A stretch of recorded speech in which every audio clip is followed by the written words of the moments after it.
વરસાદનો માર ઓછો થયો છે, પાણી ઓસરવા લાગ્યા છે. સ્વાભાવિક જ પાણી ઓસરે એ રાહતના સમાચાર છે. પણ જેવા પાણી ઓસરી રહ્યા છે ત્યારે બે વાતો સામે આવે છે.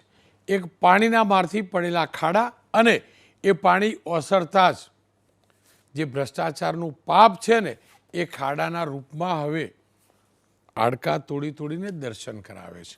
પાપનો પરપોટો ફૂલે છે. રાજ્યના અનેક ઠેકાણે એ પંચાયત હસ્તકના રસ્તા હોય, નગરપાલિકા મહાનગરપાલિકાના હોય, પીડબ્લ્યુડીના હોય કે નેશનલ હાઈવે ઓથોરિટીના, અનેક રસ્તા તૂટેલા છે. કેટલાક રસ્તાઓ પર પરિવહન પર પ્રતિબંધ છે, પણ અનેક ઠેકાણે ખાડા છે. અનેક ઠેકાણે ખાડામાં રોડ શોધવો પડે એવી સ્થિતિ છે. અને રોડ શોધતા શોધતા પરાક્રમસિંહ જાડેજા અમદાવાદ તરફ આવી રહ્યા હતા. અને એટલા માટે કે અમદાવાદ અને રાજકોટ વચ્ચેનો રસ્તો વિજયભાઈ રૂપાણી મુખ્યમંત્રી હતા ત્યારે એનું નિર્માણ થવાનું શરૂ થયું હતું. પણ એ રસ્તા ઉપર ઠેર ઠેર ખાડા છે. અને એમાંય 27 ઓગસ્ટે વાયરલ થયેલો આ વિડીયો જોજો. હીરાસર એરપોર્ટ નજીકનો આ વિડીયો. અને ત્યાં આગળ જે રીતે રોડ આખો ઉખડી ગયો હતો આ એરપોર્ટ ઉપરનો, તો ટેકરાવાળો વિસ્તાર છે. ખબર નથી ત્યાં કેવો પાણીનો પ્રચંડ પ્રહાર થયો હશે અને ધોધમાર પાણી પડ્યું હશે, ખબર નહીં પડતી. પણ એ બધું ઉખડી ગયું એ દેખાય. એ પાપ ગણો તો પાપ, નબળાઈ ગણો તો નબળાઈ, નફટાઈ ગણો તો નફટાઈ, એ બધું દેખાય છે. જોકે આ વિડીયો વાયરલ થયો, પ્રશાસન સતર્ક પણ થયું. અને પ્રશાસને આજે પરાક્રમસિંહ જાડેજા ત્યાંથી નીકળ્યા એ જ રિપોર્ટિંગ કરતાં કરતાં તો એમને જોયું કે અહીંયા રિપેરિંગનું કામ પૂરજોશમાં ચાલે છે. આ મહત્ત્વનો વિસ્તાર છે, કારણ કે અમદાવાદથી ચોટીલાથી આગળ વધી આપણે રાજકોટ તરફ અને વચ્ચે જે એરપોર્ટ આવે છે ત્યાંનો આ વિસ્તાર છે. એરપોર્ટ પહેલાંનો આ વિસ્તાર છે, ચોટીલા અને એરપોર્ટ વચ્ચેનો હાઈવેનો. અને ત્યાં આગળ એ પ્રકારનું હતું. અને હવે એ પણ તો દ્રશ્યો જોવા જોઈએ જે રિપેરિંગ ચાલુ થયું છે. રિપેરિંગ અહીંયા ચાલુ થઈ ચૂક્યું છે, એ પણ દ્રશ્યો જોઈ શકો છો આપ. બંને તસવીરો આપે જોઈ. એક તૂટ્યો હતો રસ્તો ને હવે રિપેરિંગ શરૂ થયું છે. આશા રાખું જેવું નિર્માણ થયું હતું ને એવું નબળું રિપેરિંગ મહેરબાની કરી ના થાય, કારણ કે અનેક ગાડીઓના ટાયર અહીંયા ફાટ્યા છે. હવે થોડાક પરાક્રમસિંહ જાડેજા આગળ આવ્યા, કારણ કે અહીંયા માતાજીના દર્શન પણ કરવા હતા. તો એમને જોયું કે હાઈવે ઉપર કયા કેટલા ખાડા છે. ચોટીલા તરફ આગળ વધીએ તો શું સ્થિતિ થાય. અહીંયા અનેક ઠેકાણે એમને ટ્રાફિક જામ પણ જોયો. તપાસ કરી તો ખબર પડી કે ટ્રાફિક જામ એટલે છે કે અહીંયા જે ગતિએ કાચબો આગળ વધે ને એના કરતાં ઓછી ગતિએ વાહન આગળ વધી શકે છે. અને અહીંના રસ્તા મગરમચ્છની જે ચામડી હોય, જે વડોદરામાં પહેલાં મગર બહાર નીકળે એની જે ચામડી હોય ખળબચડી, એના કરતાં પણ વધુ ખળબચડા છે. આપ આ દ્રશ્યો જોઈ શકો છો જે પરાક્રમસિંહ જાડેજા નીકળે ને એમને જે જોયું. આગળ જઈએ એટલે સીધો વચ્ચે અમદાવાદ અને રાજકોટ જિલ્લા વચ્ચે સુરેન્દ્રનગર જિલ્લો આવે. સુરેન્દ્રનગર જિલ્લામાં તો અનેક ઠેકાણે ઠેર ઠેર ખાડા પડ્યા છે. નવો નક્કોર રોડ, હવાના નવો નક્કોર કહેવો કે સેકન્ડ હેન્ડ, પેલી ગાડી સેકન્ડ હેન્ડ લાવ્યા હોય તો કહીએ કે સેકન્ડ હેન્ડ ગાડી છે, પણ આ તો નવો નક્કો રોડ બન્યો હતો. હજી તો પૂરો 6 લેન, પાછો 6 લેનનું કામ પૂરું થયું નથી. પણ અહીંયા આ પ્રકારની સ્થિતિ છે. આપ જોઈ શકો છો કેટલા ખાડા અહીંયા પડ્યા છે. પરાક્રમસિંહ જાડેજા પેલો ટોલ નાકું તો પાછું નવું બની રહ્યું, ટોલ નાકા પાસે ગયા, ત્યાં પણ જોયું તો ત્યાં પણ એ જ પ્રકારની હાલત છે. સૌરાષ્ટ્રથી પસાર થતા વાહનો અહીંથી નીકળે છે. માલિયાસણ અને કૃષ્ણા પાર્ક વચ્ચેનો જે રસ્તો છે, દુનિયાભરના ખાડા છે અહીંયા. એ જ રીતે હવે રાજકોટની બહાર નીકળીએ તો શું એ પણ તો જોઈ લઈએ આપણે. તો રાજકોટની બહાર નીકળતા જ હાઈવે પર માલિયાસણ ગામ પાસે મોટા મોટા ખાડા પડ્યા છે. દુનિયાભરના ખાડા છે. આપ જોઈ લો, આ જોઈ લો તમે તાર. આ જો અહીંયા તમારા હાડકાં તોડવા હોય ને તો અહીંયા આવવાનું. તમારે રિક્ષામાં બેઠા બેઠા જ ડિસ્કો ડાન્સનો અનુભવ કરી લેવો તો અહીંથી નીકળવાનું. અને પાછા નાના મોટા ખાડા નહીં, 4 ફૂટ 5 ફૂટ આપ જોઈ શકો છો. માધાપર ચોકડી પર જઈએ તો માધાપર ચોકડી તો નેશનલ હાઈવે ઓથોરિટીએ અદ્ભુત રસ્તો બનાવ્યો છે. મહાનગરપાલિકાનો પણ પાછો ત્યાં રસ્તો ટચ થતો હશે. આપ જોઈ શકો છો કયા પ્રકારના ખાડા છે. અનેક લોકોના ટાયર અહીંથી તૂટે છે. અનેક યાત્રીઓ હેરાન પણ થાય છે. અને એટલે લાગ્યું કે પરાક્રમસિંહ જાડેજાએ ઓવરઓલ જે જોયું છે ને એનો અહેવાલ જોઈ લઈએ. સૌરાષ્ટ્રમાં જ્યાં સૌથી વધારે ટ્રાફિક રહે છે રાજકોટ અમદાવાદ હાઈવે, કે સરકાર દ્વારા તેને કરોડો રૂપિયાના ખર્ચે 6 લેન બનાવવાની શરૂઆત 6 વર્ષ પહેલા થઈ હતી. આ 7મું વર્ષ ચાલે છે. વાહનોની દશા બતાવવાનો પ્રયાસ કરીશું. અત્યારે જ અમે જ્યારે અહીંયા અહેવાલ બનાવવા માટે આવ્યા છીએ ત્યારે જ અહીંયા જે કાર છે તે નીચે અડી ગઈ છે. કેટલા મોટા ખાડા હશે ભાઈ, બોલો શું પરિસ્થિતિ છે? અરે પણ આવા સાહેબ રોડ રસ્તા ના હોય, આવી ગાડીઓની આવી પરિસ્થિતિ આમ જોવો જોઈએ. નીચે બધું તોડી વાયરું, કાંઈ બાકી ન મૂક્યું. અમારા ગાડીઓના ટાયર તૂટી ગયા છે, કાંઈ બાકી નથી રહ્યું. નીચે ડિપ્રેશન અડી ગયું છે. આમ નજર કરો. હજી નવો નથી બન્યો. અરે નવો બહેનો પણ આવી રીતના તોડી હોય. તમારા કોન્ટ્રાક્ટર નું જોવો, આ જોવો જોઈએ. નીચે ખાલી નીચે જોવો જોઈએ, કાંઈ બાકી મૂક્યું છે, તોડી વાયરું બધું. હવે તમારે રાજકોટથી અમદાવાદ આવવું હોય તો કેવા રસ્તાના દર્શન થાય જોઈ લીધું ને. હવે આવો જ ખાડોત્સવ દક્ષિણ ગુજરાતનો જોઈ લઈએ. તમે મુંબઈથી નીકળ્યા હોય, વાપીથી નીકળ્યા હોય, સુરતથી નીકળ્યા અમદાવાદ બાજુ આવતા હોય તો તમને હાઈવે ઉપર અનેક ખાડા જોવા મળશે. આ કિમ 4 રસ્તા નેશનલ હાઈવે 48નો સર્વિસ રોડ છે. અહીંયા રોડ તમે તાર ગોતી લો, ગોતીલોવાળું ગીત પણ વગાડી લો ને. જે વગાડતા હોય આવો ગોતી લો રોડ. અહીંયા દુનિયાભરના ખાડા છે, દુનિયાભરના. અને એ પણ કહી દઉં, પેલા કચ્છમાં જેટલો વરસાદ પડ્યો 150%, 200%, એવો તો પાછો અંધાધૂંધ વરસાદ નથી જ, છતાં પણ કેવી સ્થિતિ છે એ જોઈ લો. ખેડા તરફ આપણે આગળ આવીએ ને તો મહેસાણાની વાત કરી લઈએ ને આપણે, તો મહેસાણા બાજુ જતા હોય તમે, મહેસાણાથી અમદાવાદ આવતા હોય તો અડાલજ પહોંચીએ વચ્ચે, એટલે અડાલજ બાજુના પણ તમે રસ્તા જોઈ લેજો. ટોલટેક્સ તો છે જ પાછો આગળ. ટોલટેક્સથી આ જે આગળનો રસ્તો છે 1.5 કિલોમીટરનો રસ્તો, ત્યાં દુનિયાભરના ખાડા છે. આજે વિપુલ બાલદા ત્યાંથી નીકળ્યા ને એમને ખાડાના દર્શન કરી લીધા. મહેસાણા હાઈવે પર શેરથા જે છે ને એ શેરથાની બાજુમાં તો રીતસર ખાડા રાજ છે, આપ જોઈ શકો છો. હવે આ ખાડા રાજ જોયું તમે. હવે ભુવાનગરીમાં તમને લઈ જાઉં. શેરથાથી થોડાક તમારી કમર સાચી થોડીક બચી હોય, હાડકાં થોડાક ઠીકઠાક રહ્યા હોય તો તમે એસજી હાઈવે ઉપર આવો. રાજપથ ક્લબ રોડ જોઈ લો તમે તાર, આ જોઈ લો. આ એસજી હાઈવેની આજુબાજુનો જે વિસ્તાર છે એની હાલત જોઈ લો. આ એએમસી નેશનલ હાઈવે ઓથોરિટી જેનું જે સંકલનનું જે થતું હોય પણ તેની આ હાલત જોઈ લો. 10 ઇંચ વરસાદ અહીંયા આજુબાજુમાં થયો છે. અને સોલા સિવિલ હોસ્પિટલ, આ બધાથી તમે બચ્યા તો કે ચલો હોસ્પિટલ જઈએ. જો હોસ્પિટલ ગયા અને ભૂલથી તમારા રિક્ષાવાળાનું કે તમારી ગાડીનું થોડુંક બેધ્યાન થયું ને તો ભૂવો તો અહીંયા તમને દર્શન કરાવશે જ, અને પાતાળના પણ દર્શન કરાવી લેશે. એ પણ જોઈ લો. અમદાવાદની આ હાલત છે. આ જ રીતે જમાલપુર બ્રિજના દ્રશ્યો પણ જોજો, ત્યાં પણ એ જ પ્રકારની સ્થિતિ છે. ત્યાં પણ એ જ પ્રકારની સ્થિતિ છે જમાલપુર બ્રિજની. હવે ભગવાન દ્વારકાધીશના દર્શન કરવા જઈએ આપણે તો ભગવાન દ્વારકાધીશના દર્શન કરવા દ્વારકા જઈએ તો ત્યાંના પણ જોજો. ત્યાં ખંભાળિયાના રસ્તા જોજો. જોકે ત્યાં એ માનવું પડશે કે અતિશય વરસાદ પડ્યો છે. છેલ્લા 5 દિવસમાં દ્વારકા જિલ્લામાં જબરજસ્ત વરસાદ પડ્યો છે અને એટલે આ સ્થિતિ સર્જાય એવું માની શકાય. પણ ભગવાનની નગરી છે, યાત્રાળુઓ આવે, સલામત પાછા જાય એ માટે સત્વરે અહીંયા રસ્તા રિપેર થાય જરૂરી છે. પંચમહાલ તરફ હવે આવી મધ્ય ગુજરાત તરફ તો ગોધરા શહેરમાં 11 જેટલા ડામરના રસ્તા ધોવાઈ ગયા છે. ગોધરા શહેરવાળા પણ કહેવા લાગ્યા કે અમારી નગરી પણ ભુવા નગરી તરીકે ઓળખ હોવી જોઈએ, અમારા નગરીની પણ, અમારા ગોધરાની પણ ઓળખ ખાડા નગરી તરીકેની હોવી જોઈએ. જોઈ લો. મહીસાગરમાં જાઓ તમે, લુણાવાડાથી સંતરામપુર તરફ જવાનો રસ્તો, તો એના ખાડા તમે જેટલા જોવા હોય જોઈ લો. આ જ રીતે તમે નર્મદા જિલ્લામાં જતા હોય, વડોદરાથી જોડતો રસ્તો 5 કિલોમીટરનો રસ્તો, બાદમ ગામ પાસેનો બિસ્માર પડેલો રોડ જોઈ લો. આ જ પ્રકારે અરવલ્લીની સ્થિતિ છે. આ અલગ અલગ વિસ્તારની સ્થિતિ છે.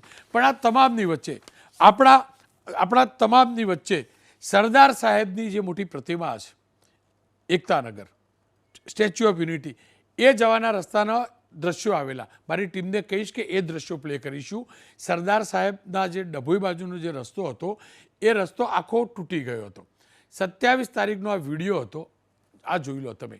ડભોઈથી રાજપીપળા તરફ જઈએ આપણે, એટલે કે સ્ટેચ્યુ ઓફ યુનિટી તરફ જઈએ, ત્યાંનો રસ્તો આખો તૂટી ગયેલો. મીડિયામાં આ વિડીયો વાયરલ થયો. એબીપી અસ્મિતાની ટીમ પહોંચી, એને રિપોર્ટિંગ કર્યું. ધારાસભ્યના ધ્યાનમાં લાવવામાં આવ્યું. જોકે સારી ને રાહતની વાત એ છે ત્યાં પણ રિપેરિંગનું કામ શરૂ થયું છે. અમે ત્યાંના સ્થાનિક ધારાસભ્ય સાથે પણ વાત કરી અને તેમને કહ્યું છે કે હા, કામ શરૂ થઈ ચૂક્યું છે અને દ્રશ્યો પણ એ બતાવે છે કામ શરૂ થયું છે. કેવી રીતે કામ શરૂ થયું એ જોઈ લઈએ, એ સાંભળી લઈએ ધારાસભ્ય સાથેની વાત. શૈલેષભાઈ, આ ડભોઈથી સ્ટેચ્યુ ઓફ યુનિટી જવાનો જે રોડ છે એ ખરાબ થઈ ગયો છે. દ્રશ્યો મેં પણ જોયા, અમે પ્રસારિત પણ કર્યા.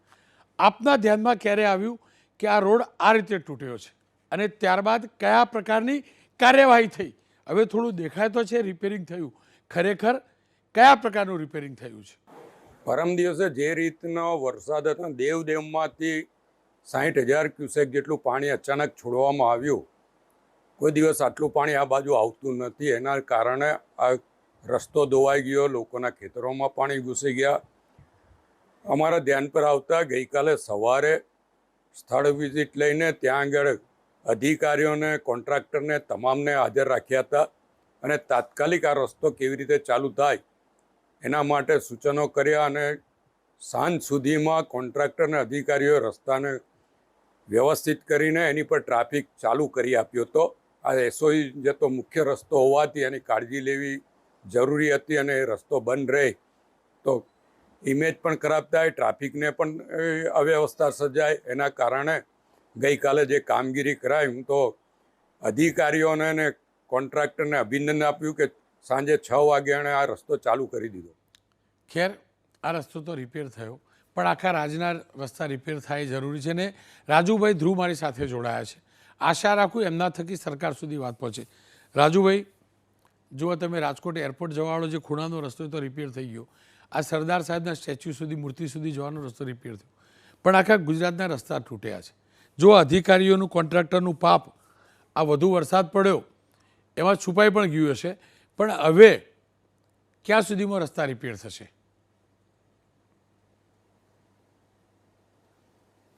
રોનકભાઈ, આપે વાત કરી, પરંતુ હું આપના માધ્યમથી એટલું કહીશ રોનકભાઈ, આપની ચિંતા, આપ રસ્તાની ચિંતા કરો છો, હું જોઉં છું કે બહુ આમ સિન્સિયરલી આપની વાત છે. પરંતુ સાથે સાથે હું એ કહેવા માગું છું, દરેક જગ્યાએ મને લાગે છે કે ભ્રષ્ટાચારની વાત લાગુ નથી પડતી. એટલા માટે કે આ વખતે રાજ્યમાં 3 સિસ્ટમ લાગુ પડી છે. એક આપ જુઓ તો monsoon trough system, offshore trough system, deep depression. આજે રાજસ્થાન અને યુપીમાં જે સિસ્ટમ હતી, ડિપ્રેશન સિસ્ટમ હતી, એ ગુજરાતમાં આવી ડીપ ડિપ્રેશન સિસ્ટમ થઈ ગઈ. સમગ્ર ગુજરાતમાં આજે જે રીતે છેલ્લા 3-4 દિવસથી વરસાદ વરસે છે, આપને કહું રોનકભાઈ, ભલભલા આમ કહી શકે કે હમણાં જ આપણે જોયું વાયનાડમાં જે ઘટનાઓ ઘટી કે કેન્દ્ર સરકારની અનેક ચેતવણી છતાં રાજ્ય સરકાર ગંભીર નહોતી થઈ શકી, ત્યારે ગુજરાત સરકારને જે રીતે એક આમ દૂરંદેશી સાથે આગોતરું આયોજન કર્યું અને મુખ્યમંત્રી ભૂપેન્દ્રભાઈ પટેલે જે રીતે ડિઝાસ્ટર મેનેજમેન્ટ રિસ્પોન્સ ફોર્સને કામે લગાડ્યું, સમગ્ર વહીવટીતંત્ર, દરેક જિલ્લાના કલેક્ટરો, આપ જુઓ કે દેવભૂમિ દ્વારકા હમણાં જ મુખ્યમંત્રી જે આવ્યા ત્યાંથી અત્યારે વડોદરા છે, ગૃહમંત્રી હર્ષભાઈ સંઘવી સવારથી વડોદરા છે. એક પછી એક આમ કહી શકે કે વહીવટીતંત્ર સમગ્ર ત્યાં કામે લાગ્યું છે. હું તો પીજીવીસીએલની કામગીરીને બિરદાવું છું કે જે રીતે એમણે ખંભાળિયામાં કામગીરી કરી છે. બીજું રોનકભાઈ, માર્ગ મકાનમાં ક્યાંક નાની મોટી ક્ષતિ થઈ છે, ક્યાંક કોઈ વસ્તુ બની હોય, પરંતુ માર્ગ મકાનના અધિકારીઓ AK પટેલ અને પટેલિયા જે સચિવ અને સ્પેશિયલ સેક્રેટરી છે, મારે એમની સાથે અનેકવાર વાતચીત થઈ. મોટા ભાગે આજે આપ જુઓ તો રાજકોટ અમદાવાદ હાઈવે 98% તૈયાર થઈ ગયો છે, 2% કામ બાકી છે.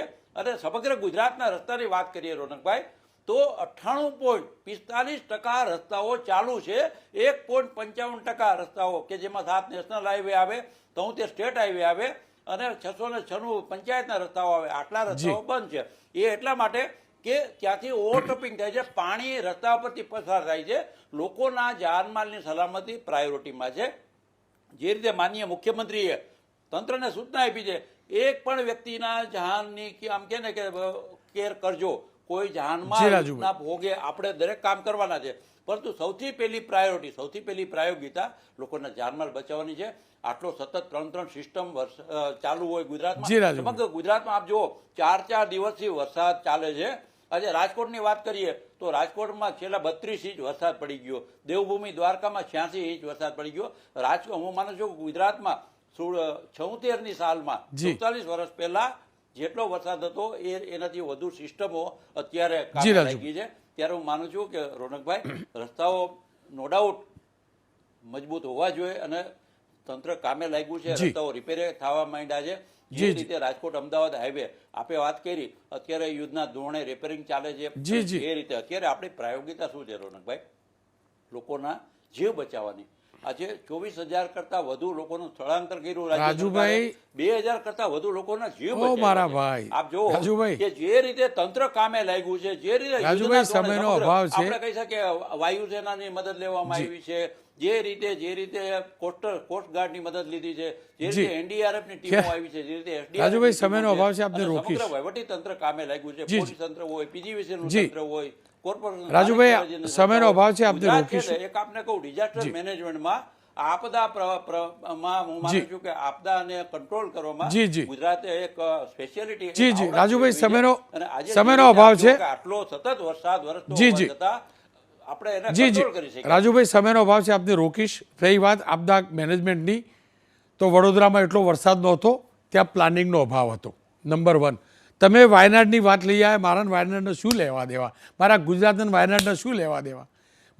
હું તો અહીંયા ટેક્સ ભરું છું ને રાજુભાઈ, ગુજરાતનો નાગરિક છું ને. મારે તો સ્ટેચ્યુ ઓફ યુનિટી જો, મારે તો સરદાર સાહેબના દર્શન કરવા જો, દ્વારકા દર્શન કરવા જો, હાડકા તોડવા. બીજી વાત, તમે કહ્યું કે લોકોના જીવ બચાવવા, એ પીડબ્લ્યુડી જીવ બચાવવા નહીં જતું. પીડબ્લ્યુડી કામ કરે ને, બીજાના જીવ ન જાય ને એટલા માટે હું આ ચિંતા કરું છું. એ હકીકત છે. PGVCL જ નહીં, વીજળી બોર્ડના તમામ ઠેકાણે કર્મચારીઓએ અદ્ભુત કામ કર્યું છે. વરસતા વરસાદે લંગરિયા ઉતારીને ટ્રાન્સફોર્મર રિપેર કર્યા છે. જ્યાં જરૂર છે તો પલળતા પાણીએ, કમરસમાં પાણીએ થાંભલા ઉપર ચડીને તાર ખેંચ્યા છે. આ હકીકત છે અને એ કામને વખાણવું જ પડે. પણ ફરી એકવાર કહીશ, વરસાદ રોકાયો છે. ફરીથી ક્યારે વરસાદ પડશે આપણે નથી જાણતા, પણ રોડ રસ્તા સત્વરે કમસે કમ હાડકા ન તૂટે ને એટલા રિપેર થાય એ જરૂરી છે.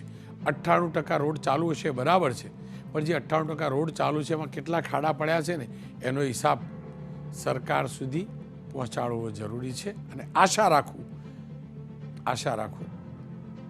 ડામર, વરસાદ, પાણી, આ બધી વાતો ભૂલી રોડ રસ્તાને સત્વરે રિપેર કરવામાં આવે, પૂર્ણતઃ રીતે ખાડા પૂરવામાં આવે.